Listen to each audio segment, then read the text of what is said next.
The following is a production of DallasCowboys.com and the Dallas Cowboys Football Club. How about them Cowboys? Yeah! Go Cowboys!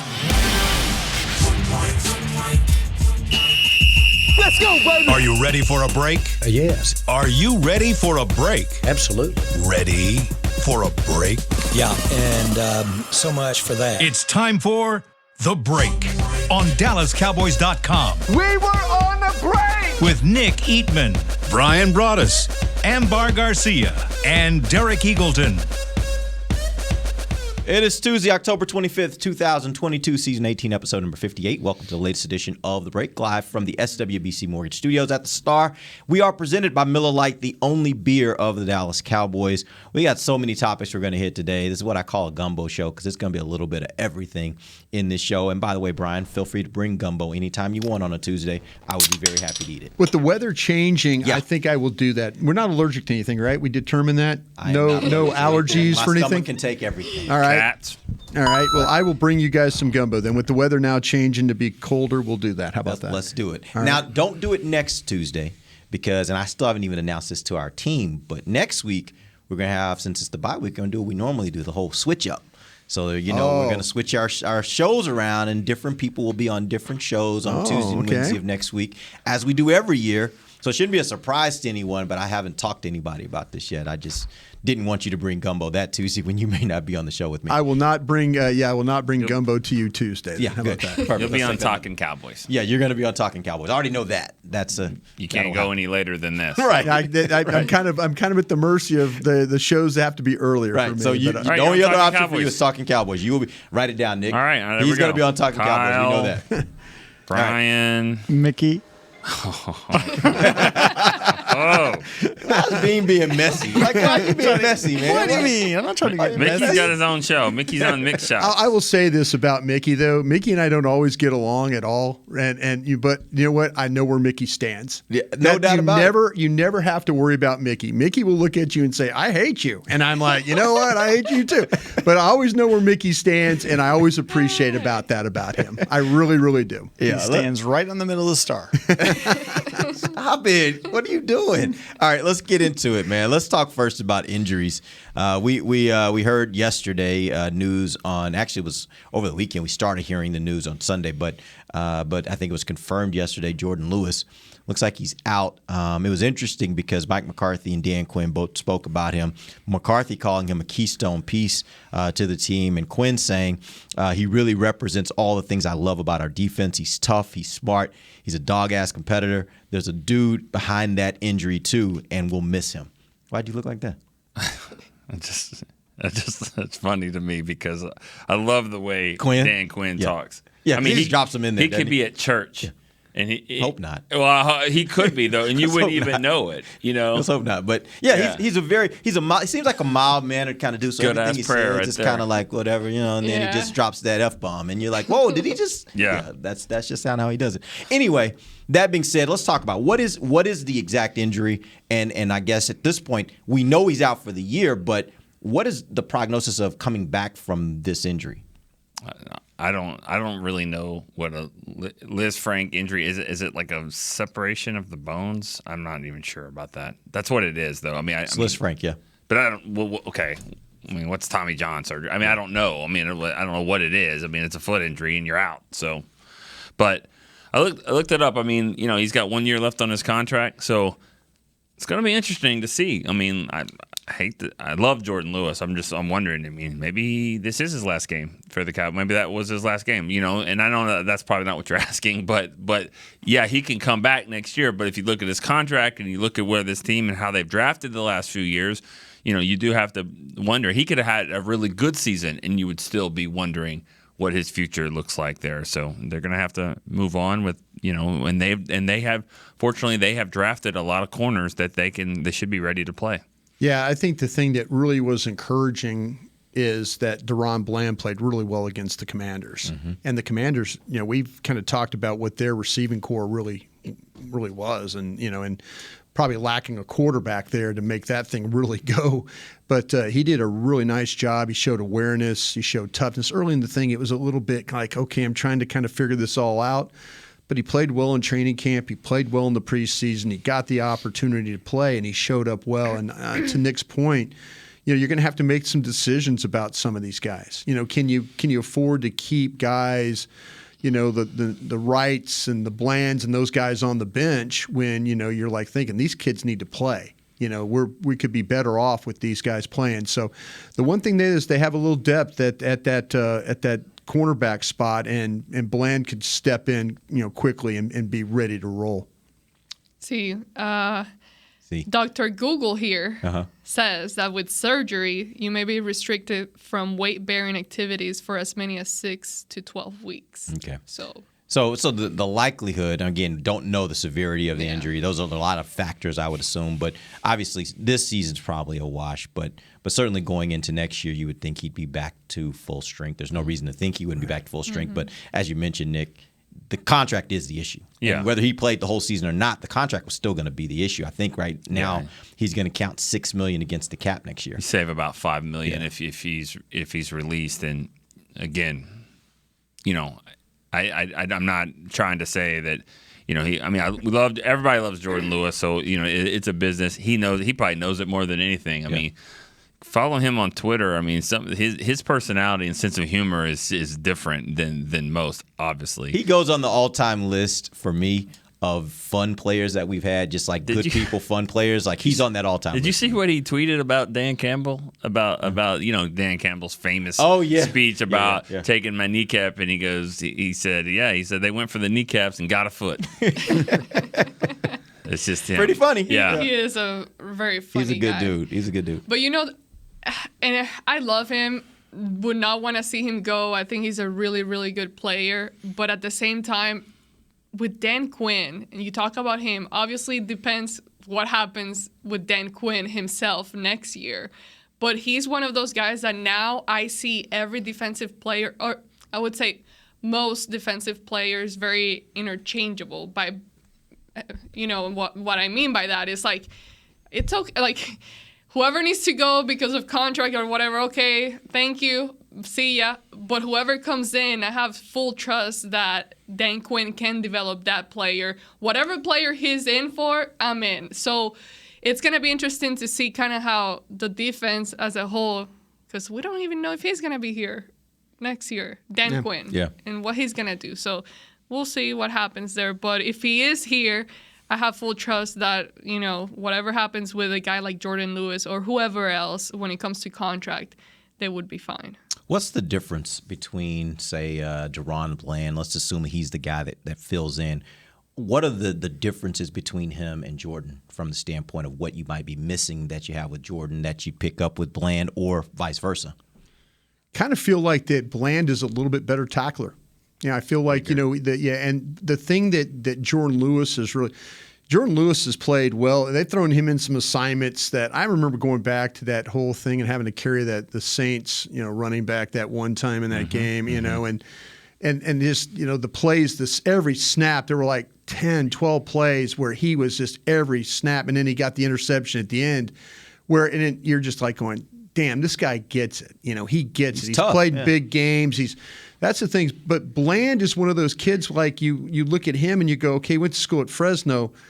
Looks like he should have played at USC. Looked like he should have played at UC. He should have played in some big games too, because he never looks afraid. He doesn't look like he's backing down. I mean, early in that game against the Commanders, it was like he was trying to get he was trying to like understand, this is how fast this game goes. And he saw a little of that in the preseason. But on this stage, though, it didn't look too big for him. And I think you could say that about him and Jordan Lewis. It just doesn't look too big.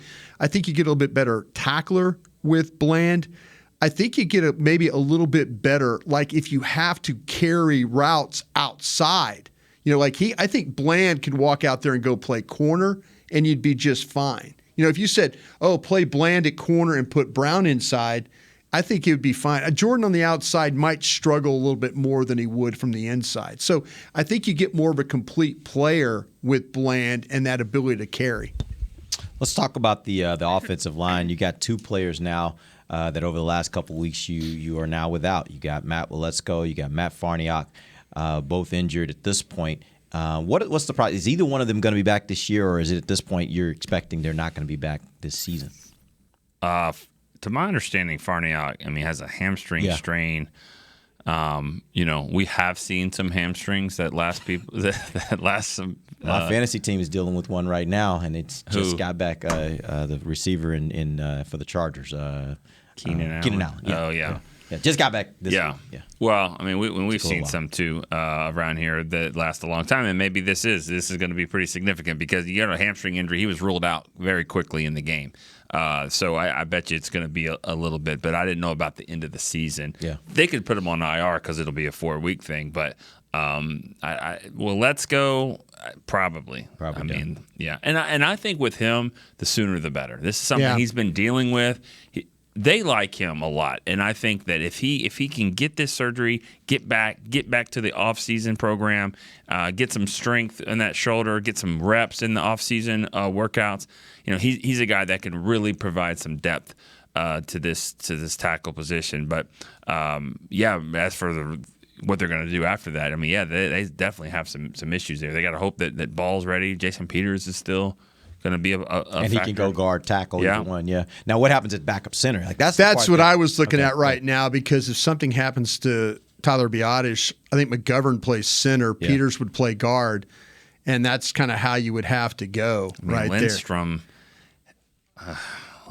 there. You might be a call up there. Lindstrom did get called up for a game. Yeah. And so he's back on the practice squad, so he has a couple of weeks to be called up. But yeah. I kind of feel like, though, that if they had to go the route, they would put Connor McGovern at center and Jason Peters at left guard. If in fact they had to make a move for Biadasz. I think it hurts you more at center than it does at guard, with Farniok. I think he's the guy that it might, but what it'll do, though, too, is now you have to take away your situation with the you lose your fullback guy, but we saw Luke Gifford be that guy. We saw Luke Gifford be the fullback guy in a game, so maybe that's that extra fullback guy you need when they bring him in. Yeah. All right, we're going to take our first break. When we come back, Brian's got some questions for us. We'll answer some of those. We'll also get to some of your questions in the final segment. You can send them to us on Twitter, or you can call us 888-855-2297. We'll be back. DallasCowboys.com radio. Todd thought it would be secure to jog in the cheetah savanna. Todd believed the big cat repellent he bought online was reliable. And now, Todd is trying to be faster than this cheetah that can run 80 miles per hour. But the good news is, Todd has AT&T 5G that is fast, reliable, and secure. And he learned the best thing to do is stop running and toss her the backpack with the beef stew. AT&T 5G. Fast, reliable, secure. It's not complicated. 5G requires compatible plan and device. 5G may not be available in your area. See att.com/5G for you for details. What do you call a group of grown men and women with their faces painted silver and blue who get together every week to share a 3-hour-long ritual of jumping, singing, and toasting Miller Lite in 10-gallon hats while yelling, "How about them Cowboys?" You call it Miller Time in Dallas. Here's to the Cowboys. Here's to the original light beer. It's Miller Time. Celebrate responsibly. 2021 Miller Brewing Company, Fort Worth, Texas. Want to use what the pros use? How about the official men's skincare brand of the Dallas Cowboys, Jack Black? Right now, you can get the Jack Black Starter, a curated collection of Cowboys locker room favorites for just $10 with free shipping. The starter includes 4 Jack Black skincare favorites, plus a full-sized intense therapy lip balm. Go to getjackblack.com/Cowboys and use the code word TEAMJB. That's getjackblack.com/Cowboys. The Jack Black Starter, $10, free shipping. When you build, you start with the foundation. And home ownership is a foundation of a stable future. The Bank of America Community Home Ownership Commitment has helped over 34,000 people lay the groundwork so far, with up to $10,000 towards your down payment or 3% of the purchase price, whichever is less. The satisfaction of owning your own place can become a reality. Visit bankofamerica.com/homeowner to learn more. What would you like the power to do? Bank of America N.A. Equal Housing Lender. Credit and collateral is subject to approval. Restrictions apply. This is not a commitment to lend. Back to the break. Okay, this Saturday, October 29th, it's the Halloween Spooktacular at the Star, presented by Monument Realty. Come dressed in your Halloween best while you and the family trunk or treat, then head to the Star District for live music, spooky games, crafts, treats, and more. The event takes place from 3 to 7 p.m. For more information, visit thestar.com. StarDistrict.com, sorry. Welcome back. Second segment of the break, live from the SWBC Mortgage Studios at the Star. This segment is brought to you by blockchain.com. Brian.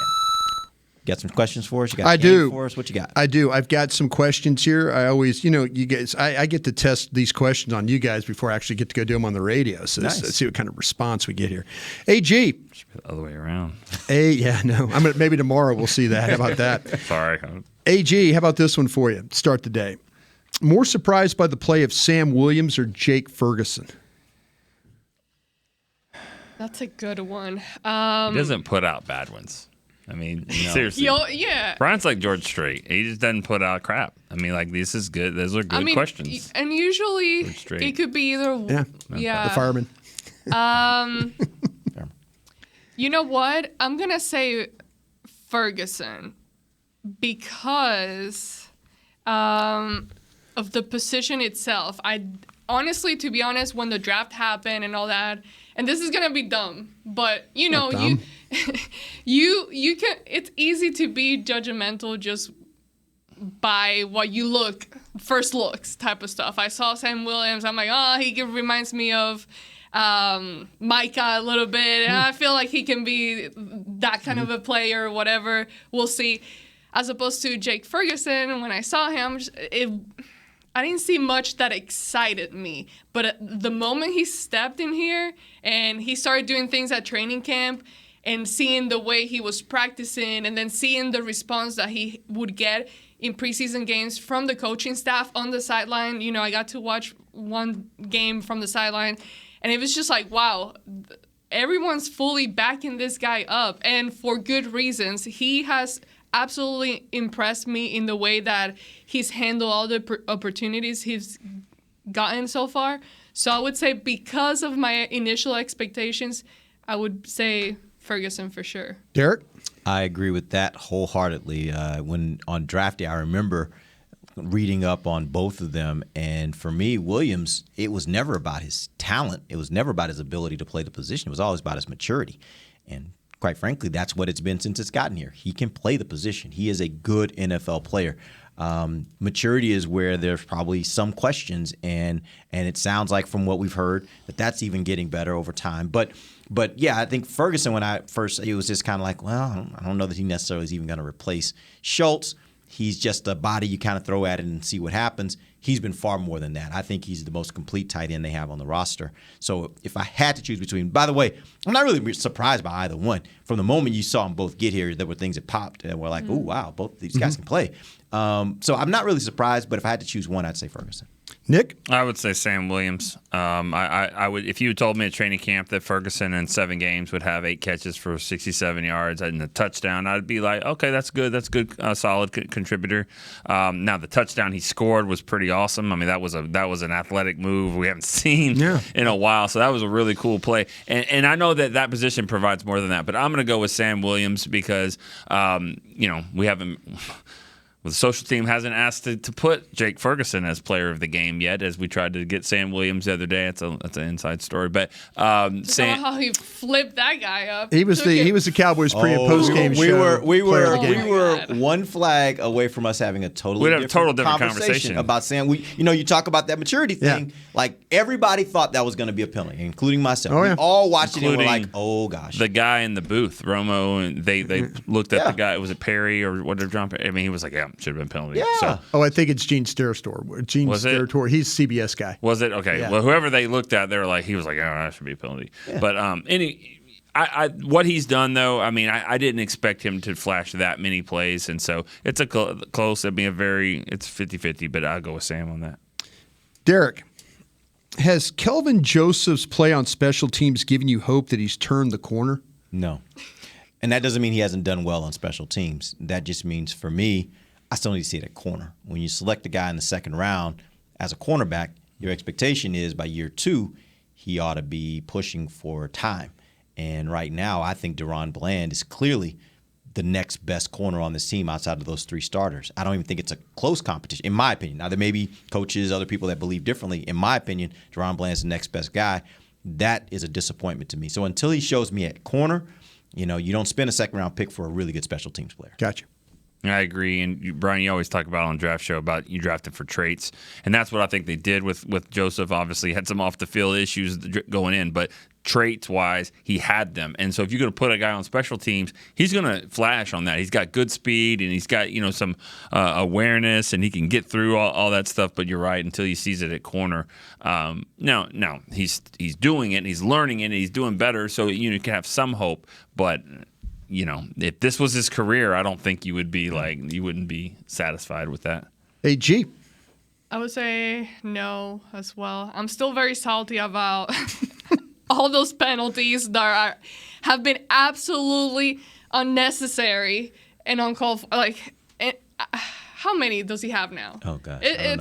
It's quite a handful. Joseph? Yes. I don't know the exact amount, but it feels like it always happens at least once in a game or something like that, where it's just not even, the ball is not even going your way. What are you doing? So, no, just for that.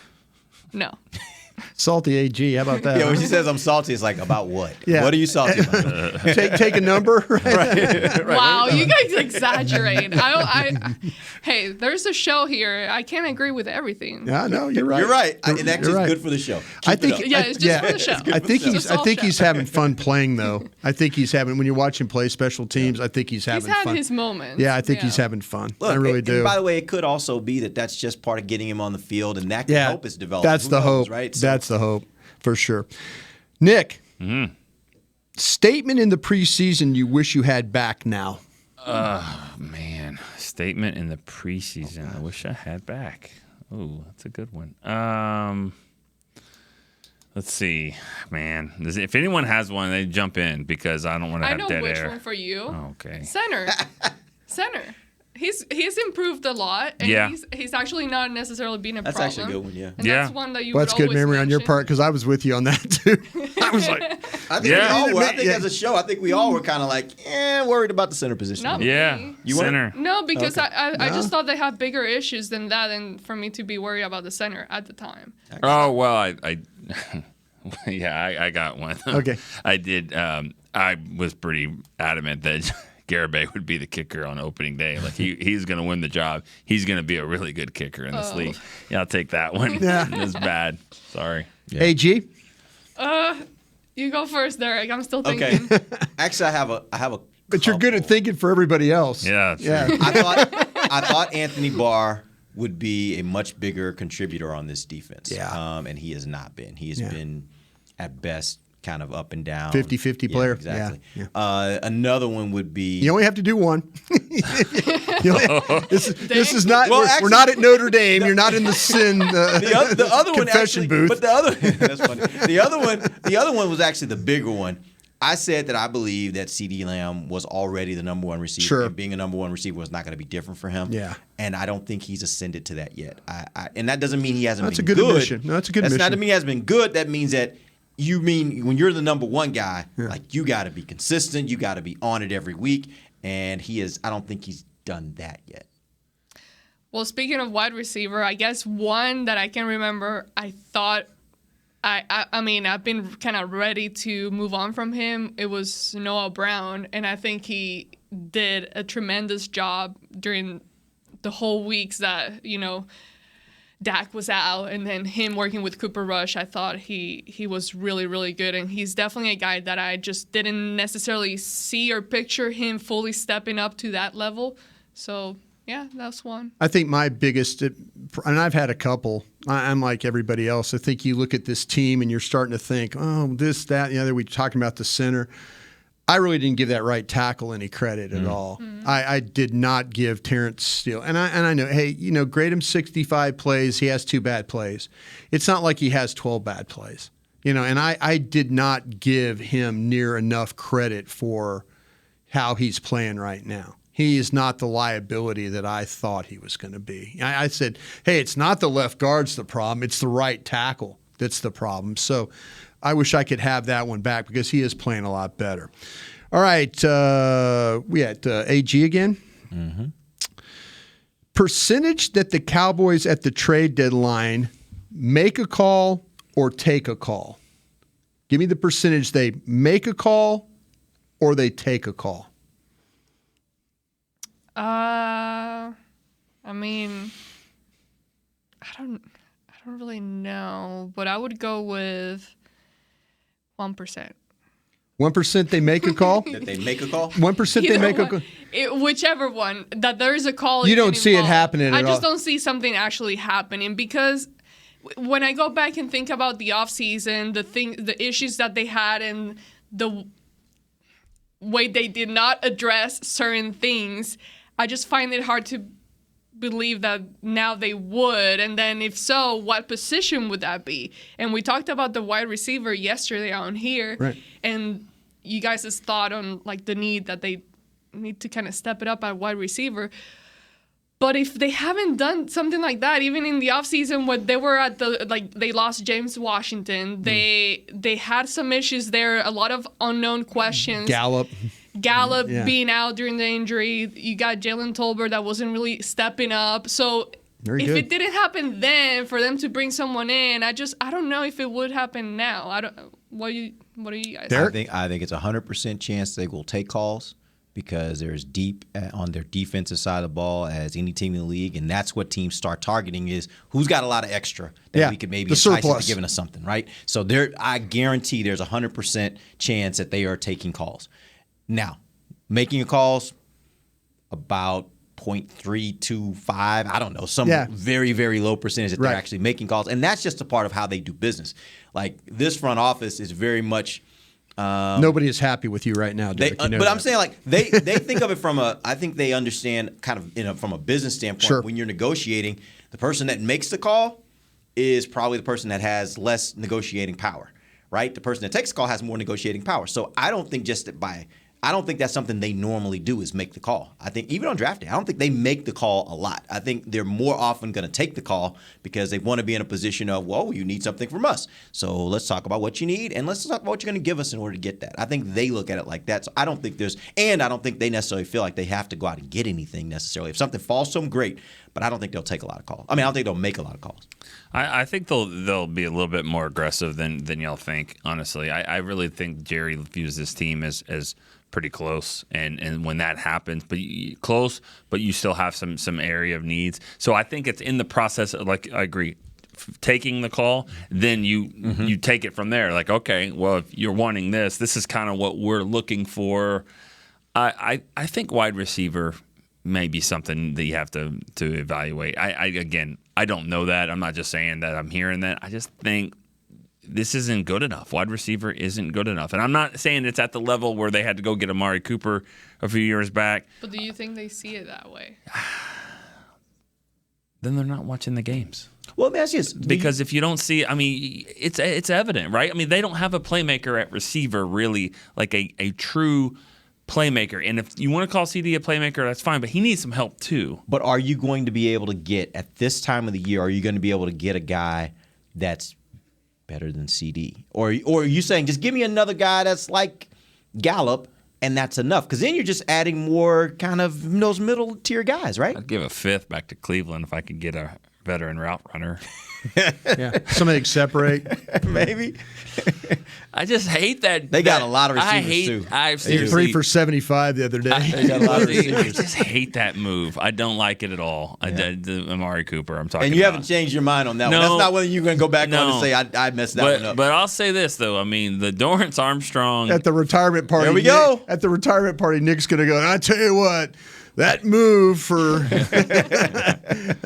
getting rid of that guy, I still, because I think it's a need. I mean, give them credit though. I mean, they were like, yeah, we can move on from Zerline. We'll get another kicker, and they did. We can move on from Gregory, even though they wanted him. I mean, they definitely wanted him, but after that, they pivoted. They got other guys that, I mean. And they said we didn't have to pay the amount that was the going rate. They got 3 guys for one, they said. Yeah. Like, that was a big deal, too. Like, the amount that Vaughn was going for to the Buffalo Bills, like, they said we don't need to pay that amount. We're good. And fans didn't like that, but they're good. Like, they didn't necessarily. I mean, was the pass rush going to be that much better? Maybe. Yeah, but to get all the, to get Hooker and Curse and Leighton and Dorrance and Fowler and all of those guys, as opposed to you probably could have gotten Gregory and then maybe one more. I mean, I still think they could have gotten Curse too, but they made good moves. I just still think at receiver though. I still think that if there's something there. Can I ask a follow up to that then? If you go get a receiver, are they going to use the guy the right way? And I mean, I don't. This is going to make this offense appreciably better. See, that's what I'm saying. I on Twitter this morning, I said, before I go get a guy, let me see if I can get my guys who I've seen do this, if I can get them going. But maybe I can't. Maybe the scheme doesn't allow. Maybe that's why Amari Cooper had success, because he could kind of overcome any kind of scheme deficiencies that you might have. Yeah. That's the thing that scares me. Go get a guy, great. I'd love to have like Cooks from Houston or somebody like that. Whoa. Oh, no, I'm sorry. I my bad. Who's that? Yeah. I'd love to have a Cook from Houston. There's a Cook in Houston. Ryan wants to bring him in. Yeah. He'll make some stuff. Exactly. Put him at the training table. My apologies. Exactly right. Yeah. My apologies. Gumbo. They're probably good at gumbo. That's what I'm thinking. Yeah, that's what exactly where we're going. That's what he's talking about. I apologize. I got it. It's on me. If you want to get rid of me, Jones family, you know where I'm at right now. We definitely need some guys that can help you with the gumbo. I think you're going to be good at it, but if you get someone that can kind of help, that would be really okay. Very good. Yeah, you're exactly right. There you go. Well, question. Let me ask you guys this then. I just thought of it. These are my questions. No, go ahead. Since we're in the topic, other than Amari Cooper, what would you guys say the difference is? Because when you look at the offense last year at the beginning, first half of the season, they were moving that ball with everybody, and it was just like it didn't matter who the receiver was. Pretty much, they were just getting the ball to everyone. Yeah. And now. You don't see that really happening. But I do think there's something to be said about what happened against Denver, because we saw similar things happen throughout the rest of the season.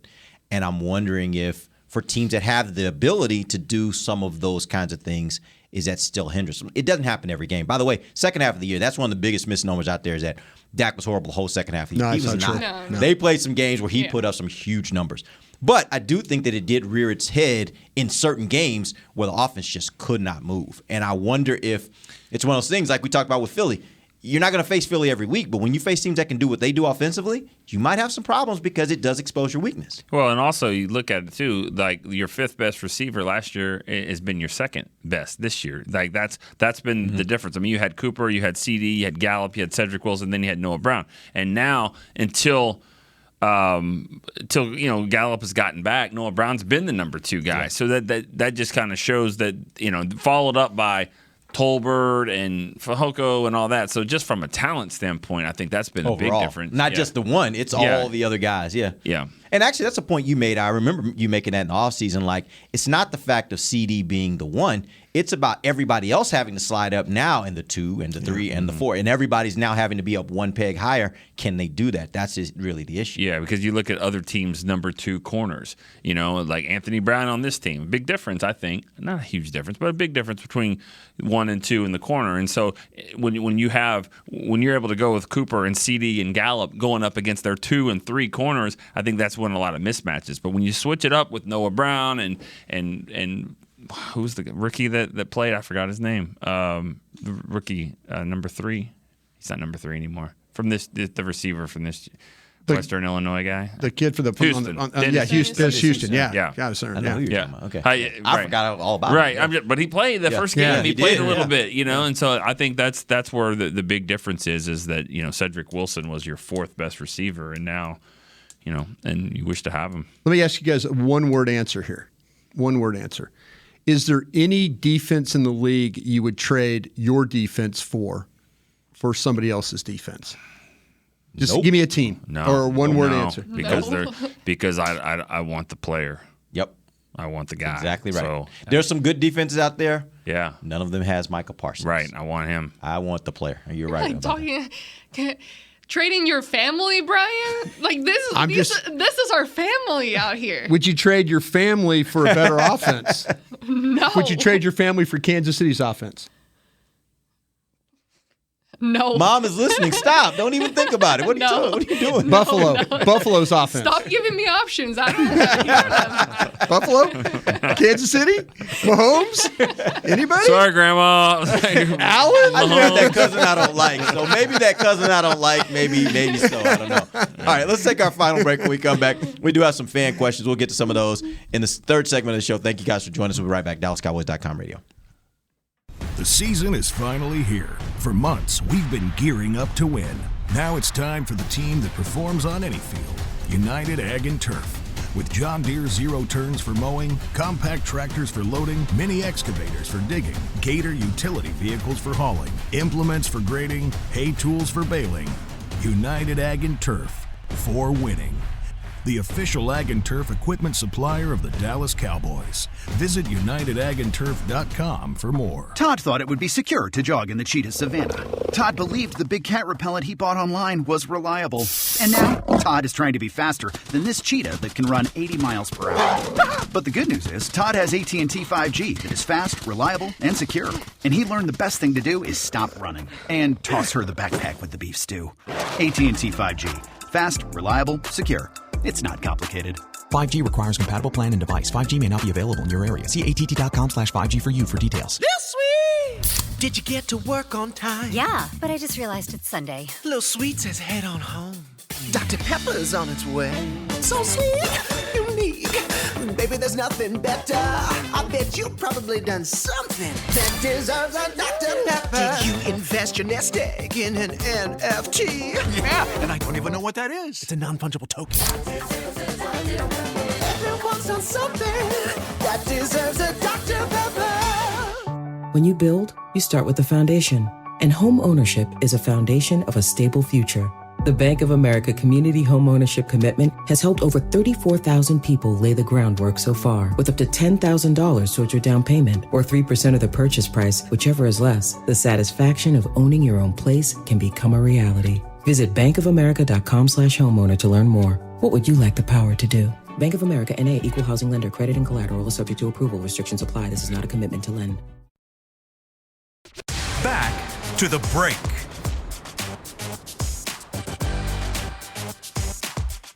Limited tickets for the remaining home games for the 2022 Cowboys season is available at AT&T Stadium. Visit DallasCowboys.com/tickets or SeatGeek.com, the official ticketing provider of AT&T Stadium. Welcome back. Final segment of the break live from SWBC Mortgage Studios at the Star, presented by Miller Lite, the only beer of the Dallas Cowboys. Let's get some questions.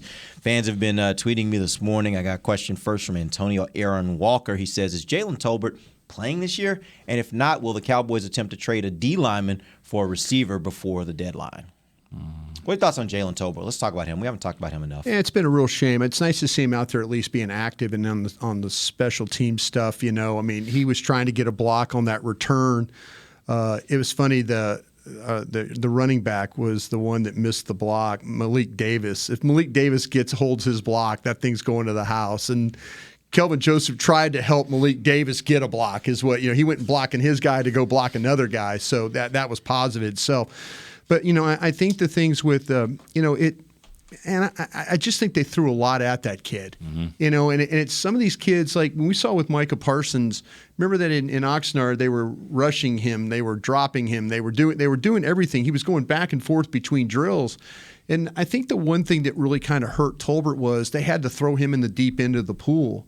And when you watch him play at South Alabama, man, he looked NFL ready. To me, he did. I know a lot of people were talking about this guy, but when he did come, it's like his eyes got real big and he didn't have success and it struggled with him. And then the weight of that kind of drug him down. So with him out there being active every week, I think it helps. The team winning, I think it helps.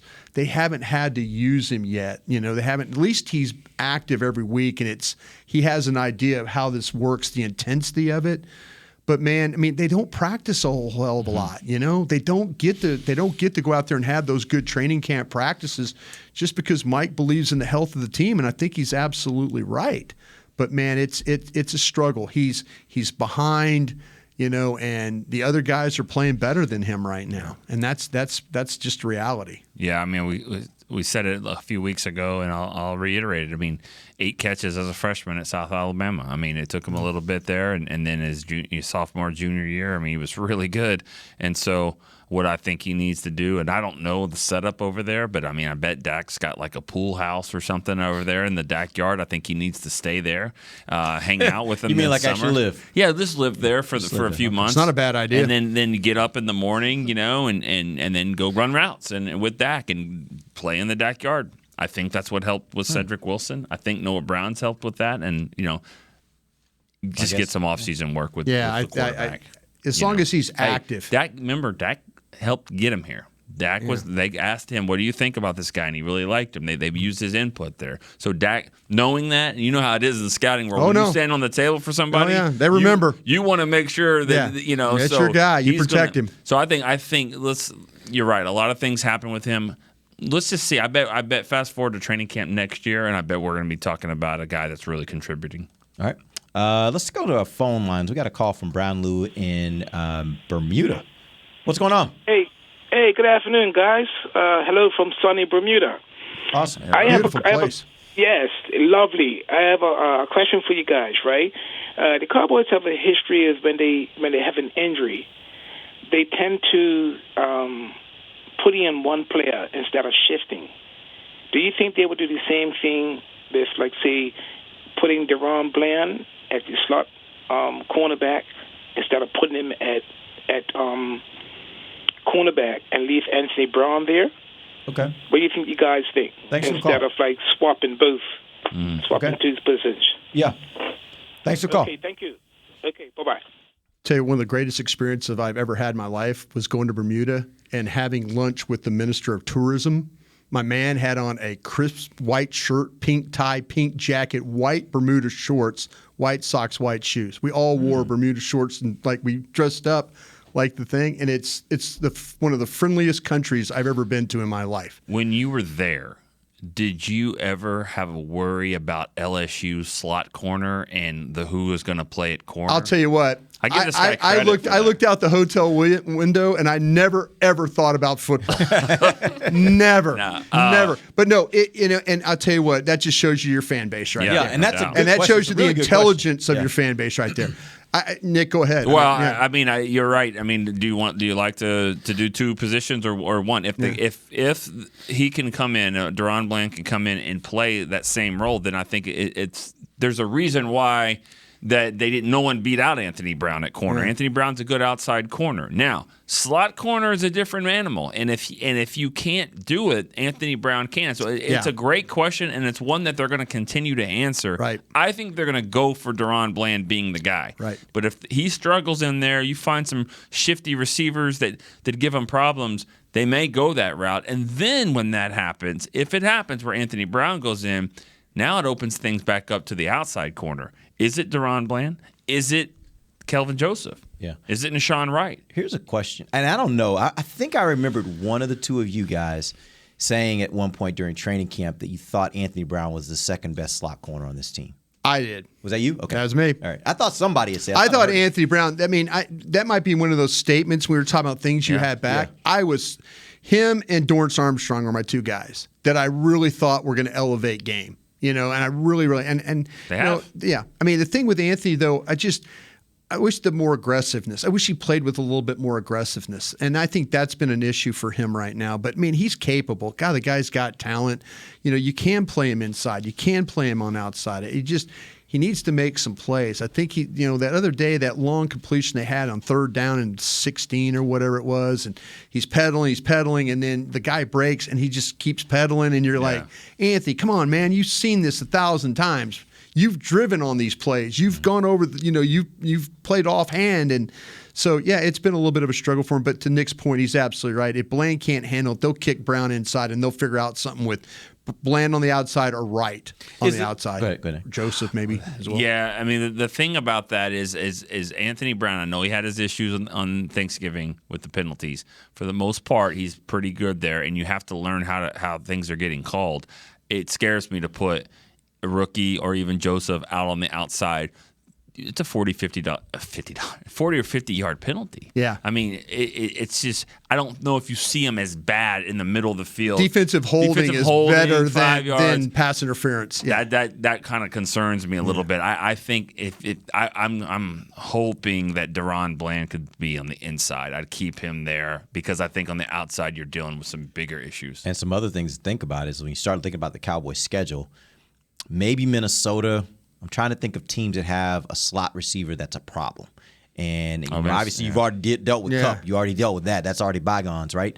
So you don't have a lot of those teams left where you're really concerned about the slot guy. So maybe there's a better matchup for you to put the younger guy at the slot and just keep him there, knowing that you're probably not going to get their best receiver there Green a Bay's lot. got issues. I mean, Cobb was the guy. You haven't played anybody in the AFC South yet, have you? Yeah, no. Yeah. They got chefs down there in Houston. They're pretty good. And then they got Colts. I mean, I don't know who the Colts have.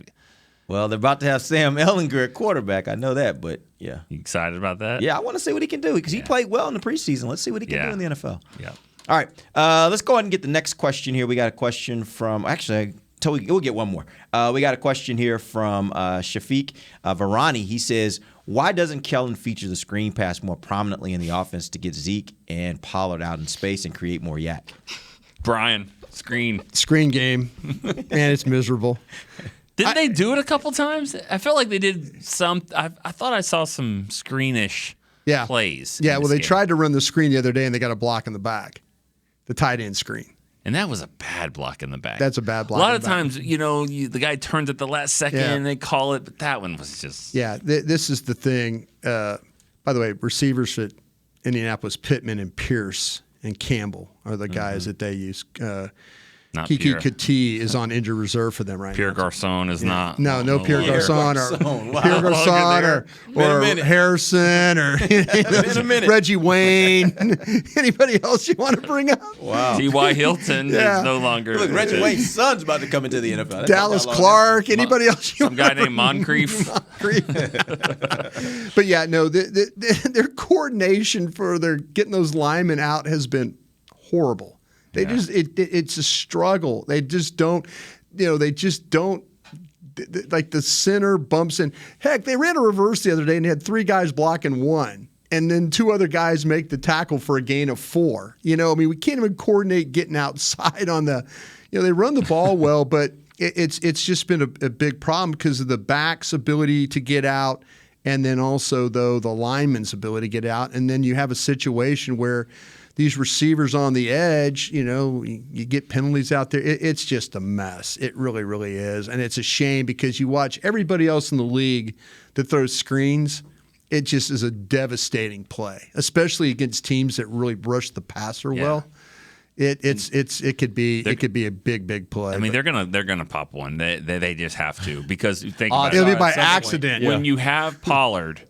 Teams are going to look at Pollard back there and go, you know what, let's bring the house on him because he's not the best blocker. And when that happens, if they guess right and go, all right, bring it, and we're going to dump it over your head to Pollard, as long as there's not a guy downfield too early or blocking the back or whatever. Which side do you think they would have more chances for success when you think about the offensive line and you're going to have to take that side, those offensive linemen out into space the other to block? way. Which do you think, left or right, is probably giving I would run the screen to the right. Okay. I would run it to the right because I think of Steele. I'm running away from Peters. Yeah. I mean, Peters is not going to be running out there. Right. But like Martin, well, we've seen Steele do it out in space. But like Martin and this Biotish moving, I could see that. And then you get Steele gives, and so you get everybody upfield.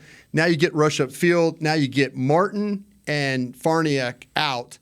And then Biotish, excuse me. And then now you sneak behind them, and you see the problem was on the reverse is like Biotish, like I say, they blocked one guy, and if he turns his eyes inside, it's like there's your guy, that's the guy, and that's the guy who's making the tackle. So that they just the coordination of it is, I'm sure they run him in practice, and it looks awful again, and they're like, we can't run these. And you these. think that's better than Smith and McGovern out in space? I mean, I'm sorry, McGovern and Biotish out in space. Yeah, I think I would rather take Martin because Martin, I think, plays better balance in space than what you have with McGovern. And you need a space player out there if you're going to do this.